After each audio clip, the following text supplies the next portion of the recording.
Assalamualaikum warahmatullahi wabarakatuh. Halo semuanya, perkenalkan nama saya Ainur Fadila dengan NIM 1900408 dari Pendidikan Bisnis 2B, Fakultas Pendidikan Ekonomi dan Bisnis, Universitas Pendidikan Indonesia. Nah, di sini saya akan menjelaskan mengenai bisnis model kanvas dari pengertian, definisi, dan bagaimana bisnis model kanvas yang sudah saya buat, baik itu bisnis model kanvas bisnis pribadi ataupun bisnis model kanvas untuk bisnis masa depan. Jangan lupa disimak ya. Pertama, kita akan bahas mengenai bisnis model atau model bisnis secara sederhana. Dapat diartikan sebagai proses bagaimana perusahaan menciptakan value dan mendapatkan keuntungan dari value yang diciptakannya secara berkelanjutan. Nah, kemudian pengertian BMC. BMC adalah sebuah tools yang dikembangkan oleh Alexander Osterwalder yang dipopulerkan melalui bukunya berjudul Business Model Generation. Nah, BMC juga dikembangkan untuk membantu organisasi bisnis dan pengusaha pemula untuk memetakan dan melakukan juga analisa terhadap model bisnis mereka. Nah, kemudian BMC ini dikembangkan dengan mempertimbangkan 9 blok utama yang harus diperhatikan dalam memetakan model bisnis. Nah, ke-9 blok utama itu dirangkum dalam satu kanvas atau satu halaman. Nah, kemudian inilah yang membuat BMC ini unggul karena dengan kesederhanaannya yang hanya terdiri dari satu halaman. Ternyata powerful untuk memberikan pemahaman tentang model bisnis secara utuh. Nah, kemudian di dalam satu kanvas itu terdapat kunci utama BMC atau BMC. Yang pertama adalah customer segment. Customer segment itu siapa konsumen kita dan seperti apa deskripsi orang yang ingin masalahnya kita pecahkan, bagaimana karakteristik mereka, apa yang mereka pikirkan, rasakan, dan lakukan. Kemudian yang kedua adalah value proposition. Nah, solusi apa yang dapat kita tawarkan ke konsumen kita, apa yang menarik dari solusi kita, dan juga apa yang membuat konsumen ini memilih, membeli, dan menggunakan value kita. Nah, kemudian yang ketiga adalah channel. Bagaimana cara agar value atau solusi masalah kita ini bisa sampai kepada tangan konsumen. Kemudian yang keempat adalah customer relationship. Nah, di dalam customer relationship ini bagaimana cara kita berinteraksi untuk menjaga loyalitas konsumen. Karena loyalitas konsumen itu sangat penting dalam bisnis loh teman-teman. Nah, kemudian yang kelima adalah revenue streams. Bagaimana cara bisnis kita itu menghasilkan uang dari value yang ditawarkan. Kemudian yang keenam ada key activities. Apakah aktivitas kunci atau strategi kompetitif yang dilakukan bisnis untuk mencapai atau menciptakan value proposition-nya. Kemudian yang ketujuh adalah key resources. Apa saja sumber daya yang harus dimiliki perusahaan agar kompetitif dalam menciptakan value-nya. Kemudian yang kedelapan adalah key partnership. Siapa partner yang mendukung organisasi agar selalu kompetitif. Dan yang terakhir adalah cost structure. Apa saja faktor-faktor yang membentuk biaya yang harus dikeluarkan oleh kita dalam menjalankan bisnis. Nah, itu dia penjelasan mengenai kunci utama BMC. Kemudian selanjutnya adalah pembahasan mengenai manfaat BMC. Manfaat ini mengandung 3 unsur loh. Yang pertama adalah fokus, kemudian fleksibel, dan transparansi. Nah, selanjutnya kita akan bahas mengenai manfaatnya ya. Nah, pembahasan mengenai manfaat BMC yang pertama adalah fokus. Bisnis model kanvas mampu menajamkan fokus dan membuat kejelasan mengenai model bisnis yang diajukan daripada kita membuat rencana bisnis yang mungkin tebalnya bisa berhalaman-halaman. Kemudian yang kedua adalah manfaatnya fleksibel.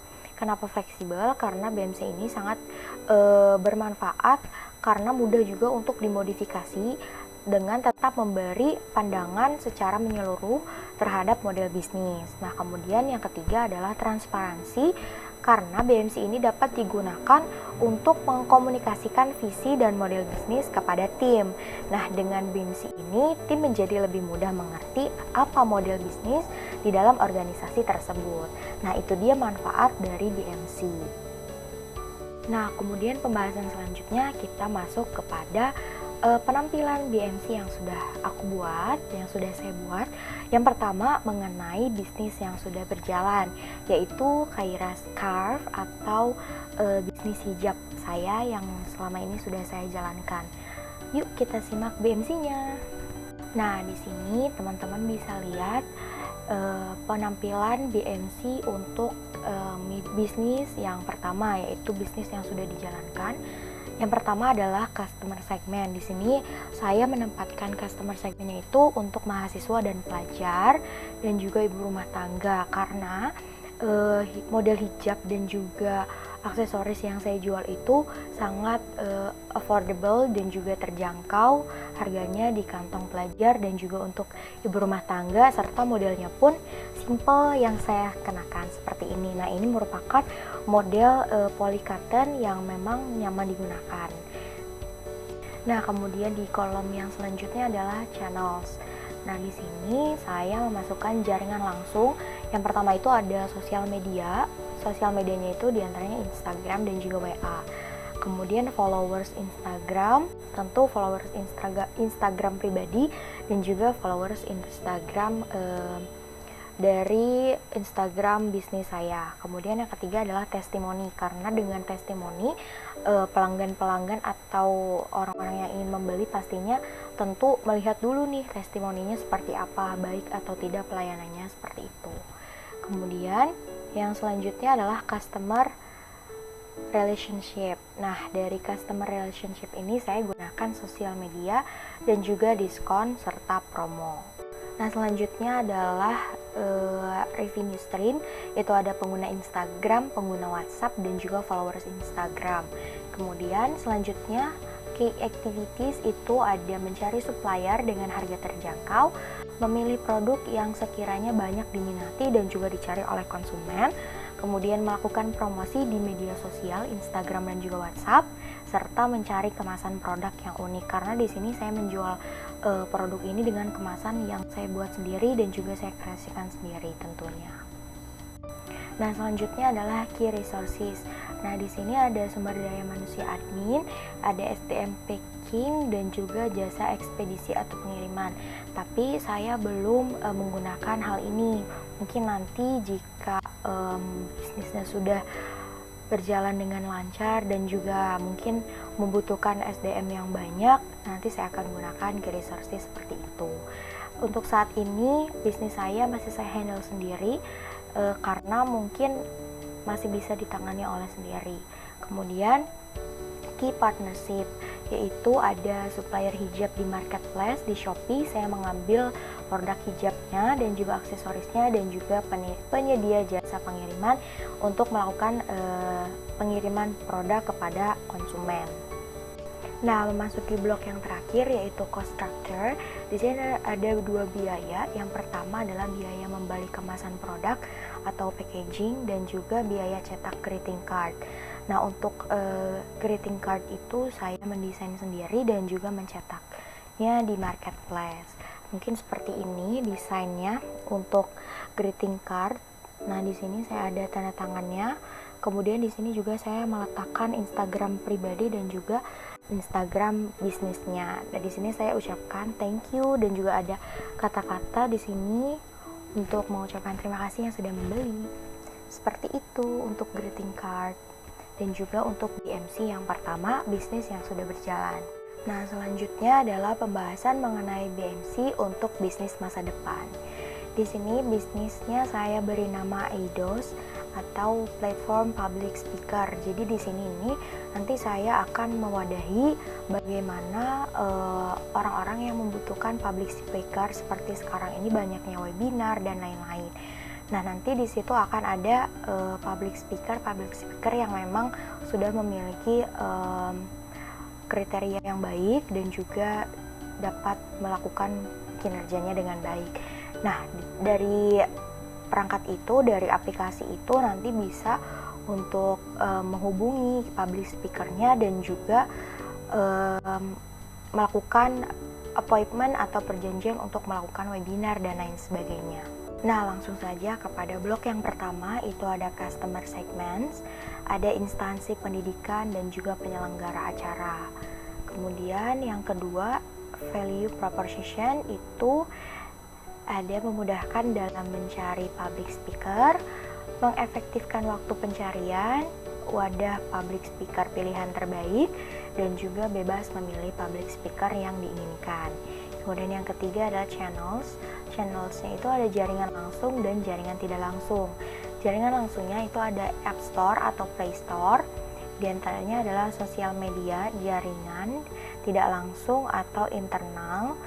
Kemudian public speaker, kemudian ada jaringan tidak langsung atau eksternal, yaitu penyelenggara acara dan instansi pendidikan.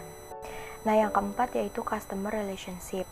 Di sini kita akan memperbanyak relasi dengan komunitas terkait. Komunitasnya itu yang berhubungan dengan public speaker atau public speaking yang memang sudah biasa melakukan seperti penyiaran radio dan lain sebagainya. Kemudian juga promosi di media sosial, memberikan pelayanan yang maksimal. Kemudian yang kelima adalah revenue stream. Revenue streamnya itu ada dua, ada App Store atau Play Store, dan promosi di sosial media. Karena ini nanti bentuknya adalah aplikasi. Kemudian key activitiesnya itu mencari public speaker terpilih, melayani consumer dengan baik, memberikan petunjuk dalam memilih public speaker, dan membantu pemecahan masalah dalam hal mencari public speaker. Kemudian yang ketujuh adalah key resources. Nah, key resourcesnya ini adalah partner dalam bidang ilmu komunikasi, kemudian partner dalam bidang IT untuk pembuatan aplikasinya, dan juga customer service nantinya untuk melayani di dalam booth atau chat yang sudah otomatis gitu ya, dan juga partner dalam bidang desain, karena di bidang desain ini untuk melakukan pendesainan di dalam aplikasi tersebut inginnya seperti apa, disesuaikan juga dengan tema dari aplikasi itu. Kemudian yang kedelapan adalah key partnership, yaitu ada komunitas public speaker, relasi dalam bidang ilmu komunikasi, relasi dalam bidang IT, dan relasi dalam bidang desain. Nah, selanjutnya di blok terakhir untuk bisnis yang di masa depan itu ada cost structure. Nah, di cost structure itu ada biaya pembuatan aplikasi, kemudian juga ada sistem gaji untuk partnership, dan biaya desain serta biaya promosi yang akan dilakukan untuk meluncurkan aplikasi tersebut. Nah, itu dia pembahasan mengenai BMC atau Business Model Canvas yang sudah saya buat untuk tugas kewirausahaan dan juga memenuhi tugasnya. Nah, tadi sudah dijelaskan apa itu bisnis model kanvas, bagaimana manfaatnya, dan apa saja kunci utama yang ada di dalam bisnis model kanvas. Nah, semoga dari pemaparan yang saya lakukan di sini atau presentasi saya membuat teman-teman semua juga mempunyai pengetahuan mengenai bisnis model kanvas untuk bisnis yang akan dijalankan dan juga bisnis yang sudah dijalankan. Mungkin seperti itu yang dapat saya sampaikan. Kurang lebihnya mohon maaf, karena kesempurnaan hanyalah milik Allah Subhanahu wa Ta'ala. Saya pamit undur diri. Terima kasih. Wassalamualaikum warahmatullahi wabarakatuh.